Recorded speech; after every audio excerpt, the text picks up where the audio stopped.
Aminado na mga operatiba ang tinaguriang Top 10 Regional Most Wanted Person sa kasong statutory rape sa isinagawang warrant of arrest operation sa Barangay Kulambug, Isulan, Sultan Kudarat nito lamang Setyembre taong kasalukuyan.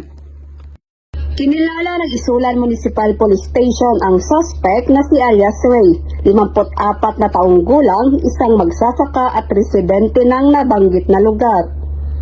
Bandang alas 9:30 ng gabi nang isinagawa ng Isulan MPS kasama iba pang mga operatiba ang warrant of arrest operation sa pamamahay ng suspect na nagresulta ng matagumpay na pagka-aresto.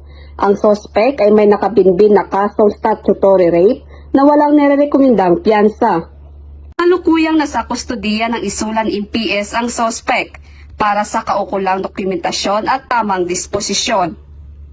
Napaigting naman ng mga kapulisan ng Rehiyon 12 ang pagsasagawa ng mga operasyon upang mahuli ang mga most wanted persons sa rehiyon para sa pagkakaroon ng mapayapa at ligtas na bagong Pilipinas. Mula dito sa General Santos City, ako ang inyong PNN correspondent, Patrolwoman Vina Morales, alagad ng batas, tagataguyod ng Balitang Pulis.